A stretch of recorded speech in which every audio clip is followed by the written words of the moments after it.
গ্রামে চোর না থাকে তাহলে সেই গ্রামে থানার দরকার নেই, পুলিশের দরকার নেই। আসুন না আমরা সকলে মিলে সেটা চেষ্টা করি। একটা উপনির্বাচন, সরকার তো বদলাচ্ছে না, কিন্তু আমরা আমাদের অভ্যাস তো বদলাতে পারি, স্বভাব চরিত্র তো বদলাতে পারি। আমরা বাড়ি থেকেই কেননা শুরু করি, মানিকতলা থেকে শুরু করা যেতে পারে। আত্মবিশ্বাসী প্রচুর। মানিকতলার মানুষের আশীর্বাদের জন্য মানিকতলার মানুষের কাছে আমরা পৌঁছচ্ছি। সমস্ত কর্মী কার্যকর্তা আমাদের দলে উৎসাহের সাথে মানুষের কাছে পৌঁছচ্ছে। আমরাও আগামীকাল থেকে প্রচার শুরু করছি, ঘরে ঘরে যাচ্ছি। দৃঢ় বিশ্বাস, মানুষের আশীর্বাদ আমরা পাবো। উপনির্বাচন বলা হয় সবসময়, বেশিরভাগ সময় শাসক দলের পক্ষে একটা রায় পড়ার প্রবণতা থাকে। এখানে মানে হাওয়া বদলানোর লড়াই আপনার।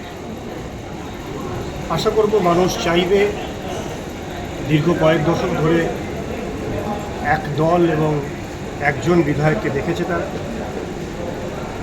মানুষ যদি ভারতীয় জনতা পার্টির বিচারের উপর বিশ্বাস রেখে আমাদেরকে আশীর্বাদ করে, আমি তাদেরকে বিশ্বাস দিতে পারি যে মানিকতলার জন্য, মানুষের জন্য বিধানসভায় মানিকতলার কথা তুলে ধরে।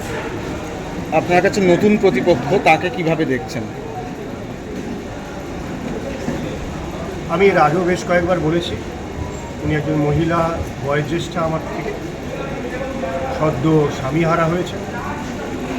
রাজনীতির ময়দানে গণতান্ত্রিক উপায়ে এই নির্বাচন আমি লড়তে নেমেছি। তার প্রতি, তার স্বামীহারা পরিস্থিতির প্রতি আমার সহানুভূতি রয়েছে। গণতান্ত্রিক উপায় সুষ্ঠু এবং স্বাস্থ্যকরভাবে নির্বাচন হোক, এটাই আমি কামনা করি। আমি নিজের দিক থেকে এর নিশ্চয়তা দিচ্ছি। আশা করব এই নির্বাচনে বাকি যারা প্রতিদ্বন্দ্বিতা করছে তারাও সুনিশ্চিত করবেন যে একটা উপনির্বাচনে আমরা একটা সন্ত্রাসমুক্ত, ছাপ্পাহীন, অন্যায়ভাবে বুথ দখল না করে একটা সুষ্ঠু নির্বাচন যেন দেখতে পারি। এটা সকলে মিলে যদি চেষ্টা করি, আমার মনে হয় পশ্চিমবাংলায় একটা দৃষ্টান্ত হিসাবে মানিকতলা থেকে শুরু হবে।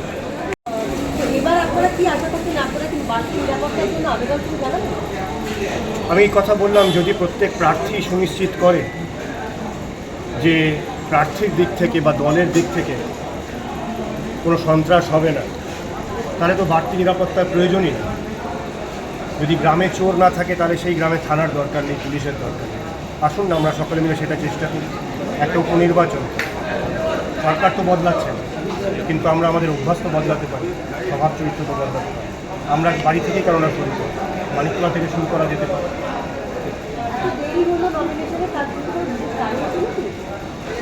না, দেরি না, সময়ের মধ্যেই দিচ্ছি। আগামীকাল পর্যন্ত সময় রয়েছে।